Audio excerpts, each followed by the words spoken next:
Hello बच्चों, let's see this question. Total number of structural isomers of C9H18 containing cyclohexane ring. Okay, तो हमसे कहा गया है ये एक साइक्लोहेक्सेन रिंग है। इसमें इसके हमें स्ट्रक्चरल आइसोमर्स बनाना है। ओके, तो अब अगर हम इसके की कॉन्सेप्ट की बात करें तो पहले तो हमें इसका डिग्री ऑफ अनसैचुरेशन DU निकालना पड़ेगा।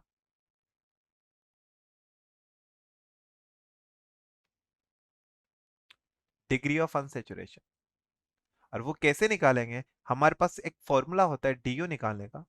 Numbers of carbon plus one, numbers of hydrogen minus numbers of nitrogen plus numbers of halogen by two. Carbon कितने? 9 प्लस वन 10 हो जाएंगे, माइनस हाइड्रोजन कितने? 18, कोई नाइट्रोजन नहीं है तो बाई टू। तो 10 माइनस 9 कितना हो जाएगा? 1। मतलब DU कितना आ गया? 1। मतलब हमें ऐसे स्ट्रक्चर बनाना है जिसका DU कितना है? 1। ओके, तो 1 बाय हमें उन्होंने कहा है स्ट्रक्चरल आइसोमेर्स जो बनाने हैं उसमें साइक्लोहेक्सेन रिंग होनी चाहिए। मतलब हमें पक्का एक रिंग तो ऐसी बनानी है जिसमें ये होगा। DU1 हो गया, कितने कार्बन जब बचे? 3। तो 1 2 3 हो गया, 6 कार्बन प्लस 3 9 कार्बन हो गया। अब क्या कर रहे हैं हम इसमें से इसकी सेम यही ले रहे हैं। अब पोजीशन तो चेंज कर नहीं सकते, तो अब हम क्या कर रहे हैं, एक तो हम इथाइल ग्रुप को ले रहे हैं और एक मिथाइल ग्रुप को। अब इसकी पोजीशन चेंज कर रहा हूं मैं, तो एक 1 ये हो गया, एक सेकेंड। अब इसकी पोजीशन चेंज करके यहाँ पे यार ले लेते हैं। तो अब इसके रेस्पेक्ट में हम इसकी पोजीशन चेंज करें इस तरह से, इथाइल ग्रुप हो गया, ये मिथाइल हो गया। फिर एक बार और पोजीशन चेंज कर देते हैं इसकी, ये इथाइल हो गया, ये मिथाइल हो गया। अब सेम ये इसकी पोजीशन चेंज होगी तो ये इसका पोजीशन आइसोमर हो गया, ये भी इसका पोजीशन हो गया इसका, ठीक है। इसका पोजीशन बनेगा नहीं, तो ये 3 हो गया और ये 4 हो गया। अब आगे जैसे चेंज करूंगा वापस से वही बन जाएगा।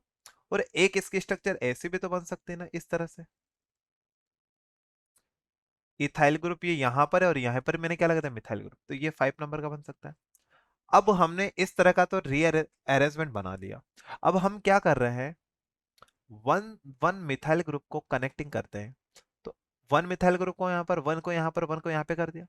अब इन्हीं की पोजीशन चेंज कर रहा हूँ। तो हमने क्या किया, दो मिथाइल ग्रुप को तो पास में रखने दिया, एक को चेंज कर दिया। फिर वापस से जब इसको यहाँ पर चेंज करूंगा तो वही बन जाएगा। देखो यहाँ पर कितने पे गैप आ रहा है? 2 पर। सेम उसी तरह का हो जाएगा। हाँ, मतलब सेम हो जाएगा तो डिफरेंट होगा। अब एक कैसे कर सकते हैं? पर ऐसे कर सकते हैं, 1 बाय 1 को अल्टरनेट कर सकते हैं। 1 फिर गैप, 1 फिर गैप, फिर 1, इस तरह से। तो यहाँ पर 3 यहाँ बन जाएगा तो ये 6 हो जाएगा, ये 7 हो जाएगा और ये कितना हो जाएगा? 8। क्या इसके अलावा और पॉसिबल है क्या? तो हमारे पास मैक्सिमम कितने बन रहे? 8। क्योंकि अगर हम देखो इसका यहाँ पर भेजता हूँ इस तरह का स्ट्रक्चर, इस तरह का सिंपल सा, तो ये यहाँ था, ये यहाँ था। जैसे मैंने बॉन्ड को यहाँ शिफ्ट किया होता, एक मिनट, यहाँ से मैं शिफ्ट कहाँ पे कर रहा हूँ? यहाँ पर। सेम यही स्ट्रक्चर बन जाएगा। देखो इधर से चेक करेंगे तो वहीं आ गया, तो ये नहीं बनेगा। इस वजह से मैक्सिमम कितने बन जाएंगे? ओके, अभी और पॉसिबिलिटी है। 8 के बाद हम क्या करेंगे, ये तो हमने पास पास लगाया था, और अब क्या करेंगे, 2 मिथाइल ग्रुप को एक साथ लगा के इसको कर लेते हैं। फिर वापस इसके रेस्पेक्ट में पोजीशन चेंज कर देते हैं इस तरह से। तो ये डबल के रेस्पेक्ट में यहाँ पे भेज देते हैं। तो यहाँ पर एक बार पोजीशन चेंज और हो जाएगी इस तरह से, देखो। तो 1 2 और ये 3 हो जाएगा। अब इससे ज्यादा नहीं बनेगा। तो 8 के बाद कितना हो गया? 9। ये कितना हो गया? 10। और ये कितना हो गया? 11।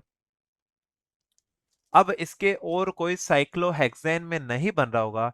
That's why our total isomer कितना हो जाएगा? टोटल आइसोमर कितना हो जाएगा? 11। I hope you understood it well. Best of luck. Thank you.